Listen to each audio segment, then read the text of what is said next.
Hello students, welcome to this video. This is Prakash sir, your English educator.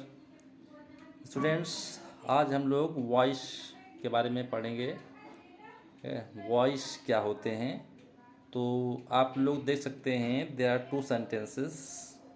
Rama hits the ball and the ball is hit by Rama. तो यहाँ पे two sentences दिख रहे हैं। ठीक है, फर्स्ट सेंटेंस जो है Rama hit the ball means कि रामा बॉल को हिट करता है, और second sentence the ball is hit by Rama, यानी कि बॉल रामा के द्वारा हिट की जाती है। तो what the difference between these two sentences? तो first sentence is in active voice and the second sentence in passive voice. तो जो फर्स्ट सेंटेंस है वो एक्टिव वॉइस में है, because in this sentence the verb hits shows that the subject Rama does the action। ठीक है, first sentence में जो वर्ब हिट है वो दिखा रहा है कि एक्शन रामा के द्वारा किया जा रहा है। तो therefore hits is said to be active voice, and in the second sentence the verb is hit, it shows that action is done to the subject ball। इसमें जो सब्जेक्ट है आपका, यानी कि जो इसमें वर्ब है, जो सेकेंड सेंटेंस में वर्ब क्या है, इज हिट। और इज हिट जो वर्ब है वो ये दिखाता है कि जो एक्शन है, ठीक है, वो सब्जेक्ट पर किया गया है। डिफरेंस समझाया? डिफरेंस मतलब यहाँ पे है कि फर्स्ट सेंटेंस में रामा एक्शन को कर रहा है जो कि सब्जेक्ट है, और सेकेंड सेंटेंस में जो सब्जेक्ट है द बॉल, उस पर एक्शन हो रहा है। ठीक है, तो अगर सब्जेक्ट एक्शन कर रहा है इट मीन्स कि that sentence is in active voice, और अगर सब्जेक्ट पर एक्शन हो रहा है इट मीन्स कि the sentence is in passive voice. ठीक है, तो ये एक्टिव वॉइस और पैसिव वॉइस का डिफरेंस है सेंटेंस का। तो अगर हम इसको एक्टिव वॉइस को डिफाइन करना चाहें तो वी कैन डिफाइन दैट कि when the verb shows that the subject does the action, the verb is said to be in the active voice. यानी कि जब वर्ब ये शो करता है कि एक्शन सब्जेक्ट कर रहा है, जब वर्ब इसको शो करता है कि सब्जेक्ट एक्शन कर रहा है तो उसे हम एक्टिव वॉइस कहते हैं। And when the verb shows that the subject receives और सफर्स द एक्शन, जब वर्ब ये शो करता है कि सब्जेक्ट एक्शन को रिसीव कर रहा है तो उसे हम कहते हैं पैसिव वॉइस का सेंटेंस। ठीक है, तो क्लियर हुआ कि active voice and passive voice किसे कहते हैं। तो अब हम देखते हैं कि हम एक्टिव वॉइस सेंटेंस को पैसिव वॉइस सेंटेंस में कैसे कन्वर्ट कर सकते हैं। What are the rules to change active voice sentences into passive voice sentences? So there are some rules, okay, and we can use these rules to change active voice sentences into passive voice sentences। ठीक है, तो active voice sentence को passive voice sentence में convert करने के लिए हम लोग कुछ रूल्स का फॉलो करते हैं। ठीक है, तो रूल्स क्या होते हैं? तो फर्स्ट ऑफ ऑल यहाँ पे जो फर्स्ट सेंटेंस है, ठीक है, फर्स्ट सेंटेंस में हम लोग एक चीज़ देखते हैं। वो चीज़ हम क्या देखते हैं कि जो एक्टिव वॉइस का सब्जेक्ट है, ठीक है, तो वो पैसिव वॉइस में क्या बन गया है, ऑब्जेक्ट बन गया है।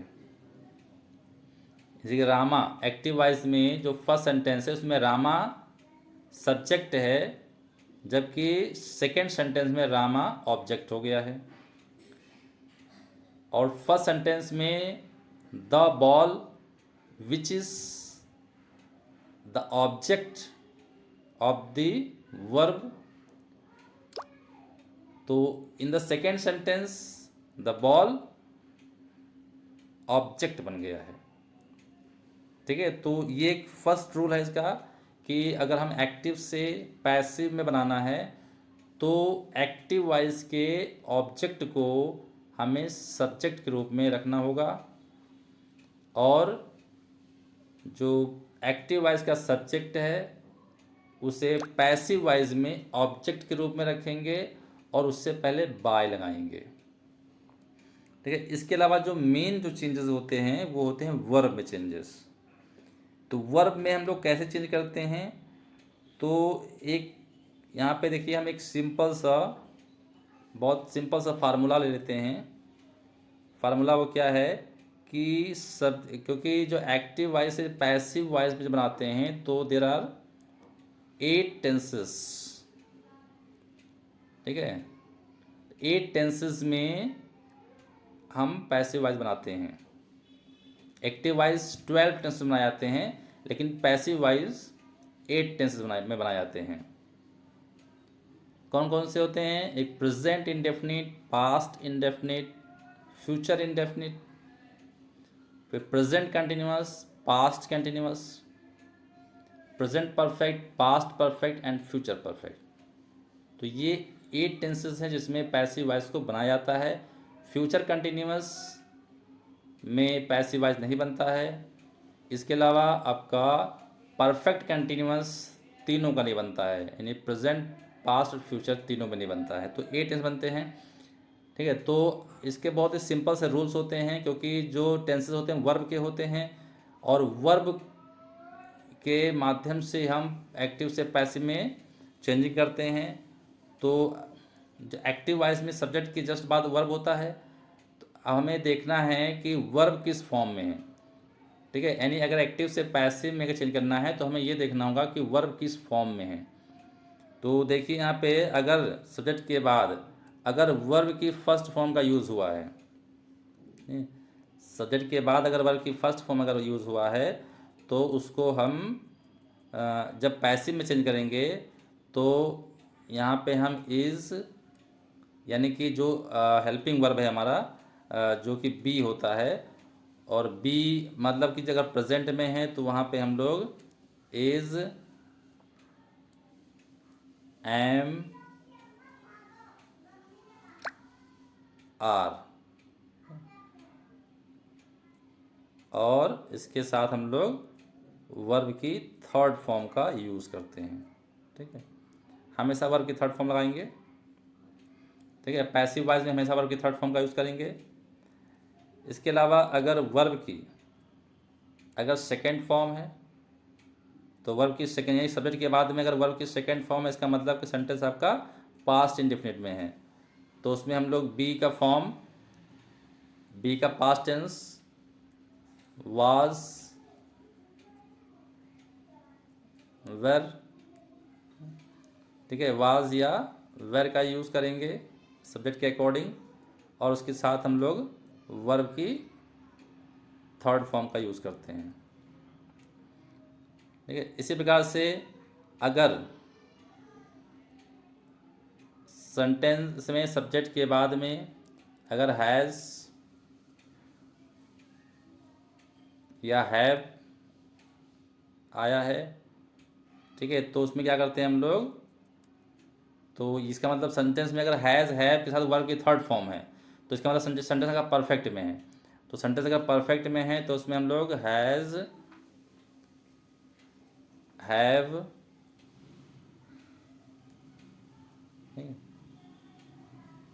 या हैड, ठीक है, यानी कि जो भी है हैज़, हैव या हैड, ठीक है, तो उसके साथ हम लोग बीन लगाते हैं और फिर वर्ब की थर्ड फॉर्म का यूज़ करते हैं। ठीक है, यानी अगर यहाँ पे अगर एक्टिव वाइज में आपका जो है हैज़, हैव या हैड, तीनों में से कोई भी अगर होता है तो हम यहाँ पे क्या करते हैं, तो has, have, had plus been plus verb की थर्ड फॉर्म का यूज़ करते हैं। ओके स्टूडेंट्स, तो जो इसका जो है नेक्स्ट रूल है, नेक्स्ट रूल में है कि अगर वर्ब, ठीक है, अगर वर्ब की जो है आईएनजी फॉर्म है, अगर वर्ब की आईएनजी फॉर्म है, तो आईएनजी फॉर्म मतलब कि प्रेजेंट कंटिन्यूअस या पास्ट कंटिन्यूअस में होगा, ठीक है। तो उसमें हमें क्या लगाना है इसमें, क्योंकि आईएनजी फॉर्म के साथ में इज एम आर होता है या वाज वर्ब होता है। तो अगर इज एम आर है तो इज एम आर का यूज़ करेंगे, वाज वर्ब है तो वाज वर्ब का यूज़ करेंगे, और उसके साथ हम लोग बीइंग लगाते हैं, ठीक है, और फिर वर्ब की थर्ड फॉर्म, ठीक है, ये तो कॉमन है। इसके अलावा अगर कोई मॉडल एक्सलरी का यूज़ हुआ है, मॉडल एक्सलरी में जैसे आपका विल हो गया, है ना, अगर will, shell, can, could,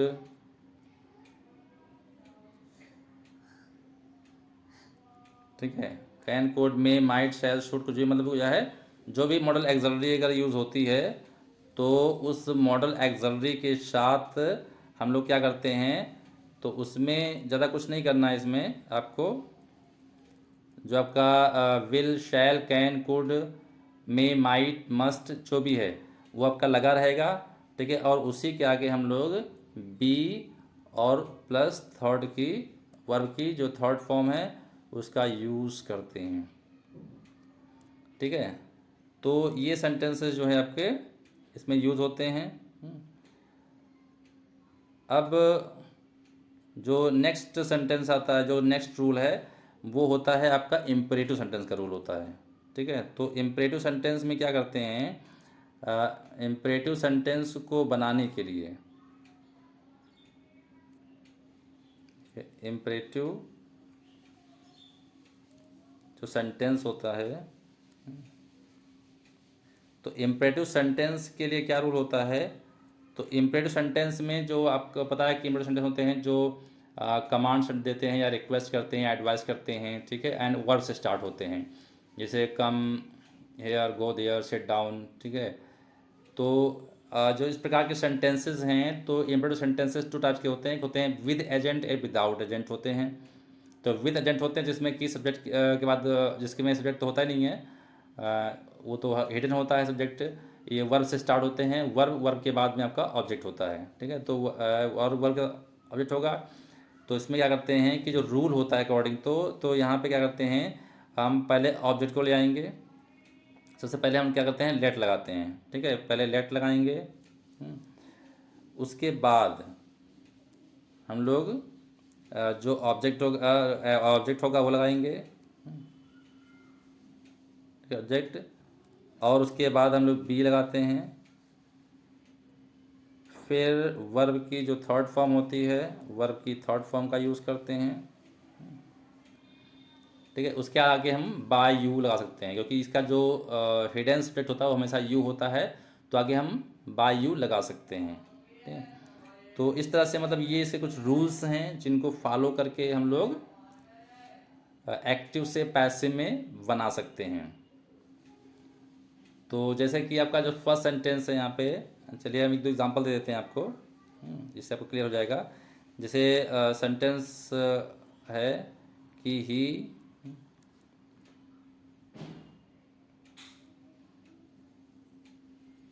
he writes a letter, ठीक है, he writes a letter sentence है। अब इसको बनाना है तो सबसे पहले क्या करेंगे, देखिए ही आपका सब्जेक्ट है, राइट्स वर्ब है, और अ लेटर ऑब्जेक्ट है। तो पहले हम क्या करेंगे, ऑब्जेक्ट को पहले ले आएंगे, क्योंकि पैसिव वाइज में जो ऑब्जेक्ट होता है, एक्टिव वाइज का जो ऑब्जेक्ट होता है वही पैसिव वाइज में सब्जेक्ट होता है जो एक्शन को रिसीव करता है। तो अब यहाँ पर हो गया अ लेटर, इसको पहले रखेंगे। फिर देखते हैं यहाँ वर्ब कौन सी फॉर्म में है, यहाँ पे लिखा है राइट्स। तो राइट्स का मतलब हो गया यहाँ पे वर्ब की फर्स्ट फॉर्म है। तो वर्ब की अगर फर्स्ट फॉर्म है तो यहाँ पे ऊपर देखिए रूल लिखा हुआ है, अगर वर्ब की फर्स्ट फॉर्म है तो हम is am are plus verb की थर्ड फॉर्म का यूज़ करेंगे यहाँ पे।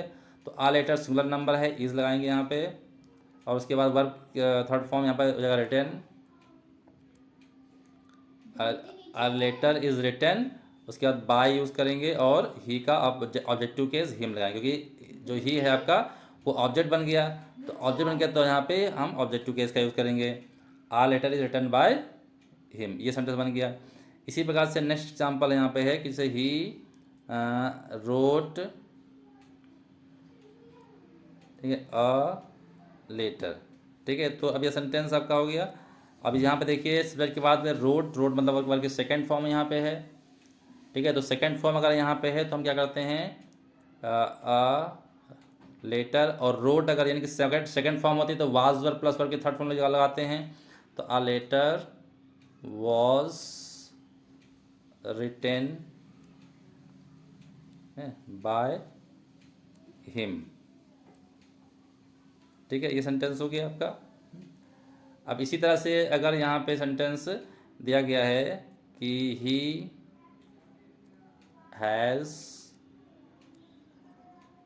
रिटेन अ लेटर, तो इसको हम जो है बना सकते हैं कि अ लेटर। अब यहाँ हैज़, हैव, हैड के साथ हमने रूल लिखा है कि बीन प्लस वर्ब की थर्ड फॉर्म लगाते हैं, तो अ लेटर हैज़, फिर बीन, फिर रिटन बाय हिम, ठीक है, a letter has been written by him. इसी तरह से अगर होता कि he had written a letter तो हो जाता कि a letter had been written by him हो जाता है यहाँ पे। इसी तरह से अगर सेंटेंस है अगर कंटिन्यूअस में है अगर कि ही इज़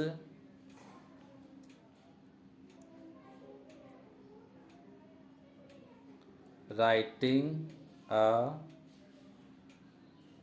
लेटर, अब सेंटेंस कंटिन्यूस में आ गया, इज एम आर के साथ वर्ब की आईएनजी फॉर्म हो तो क्या करते हैं, बीइंग प्लस वर्ब की थर्ड फॉर्म लगाते हैं अकॉर्डिंग टू रूल, तो यहाँ पर हो गया अ लेटर इज, फिर बीइंग लगा देंगे और उसके बाद वर्ब की third form, it is being written by him. Okay students, clear. चलिए एक और सेंटेंस लेते हैं आपका मॉडल एक्सिलरी से रिलेटेड सेंटेंस लेते हैं, ठीक है, जैसे यहाँ पर का कि he should write a letter, तो सेंटेंस क्या बन जाएगा आपका, अ लेटर, और हमने बताया कि अगर विल शैल कैन कोड में माई शैल शुड मस्ट हो तो वहाँ पे बी प्लस वर्ब की थर्ड फॉर्म लगाते हैं यहाँ पे, तो आपका हो जाएगा यहाँ पे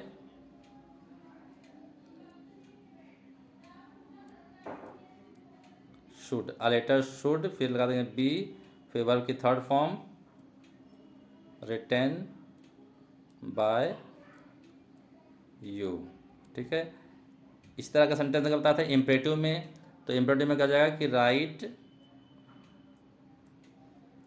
अ लेटर, ये आपका सेंटेंस हो गया इम्परेटिव में, क्योंकि जो इम्परेटिव सेंटेंस होते हैं वो आपका वर्ब से स्टार्ट होते हैं, ठीक है, तो अब यहाँ पे वर्ब है राइट, राइट लेटर का इम्परेटिव सेंटेंस हो गया, तो अकॉर्डिंग टू रूल पहले इसमें लेट लगाएंगे, फिर जो आपका ऑब्जेक्ट है उसको रखेंगे यहाँ पर सब्जेक्ट के रूप में, तो आ लेटर, फिर बी लगाते हैं, फिर वर्ब की थर्ड फॉर्म, ठीक है, a letter, let a letter be return, ठीक है, ये आपका हो गया। तो ओके स्टूडेंट्स, आई थिंक कि समझ में आ गया होगा एक्टिव से पैसिव में कैसे कन्वर्ट करते हैं। ओके, तो चलिए फिर आपको समझ में अगर आ गया है तो इससे रिलेटेड एक्सरसाइज आप लोग कर सकते हैं, ठीक है, इसको आप लोग प्रैक्टिस कीजिएगा, ठीक है, और नेक्स्ट वीडियो में फिर हम इसको आगे कंटिन्यू करते हैं। Okay, thank you, bye.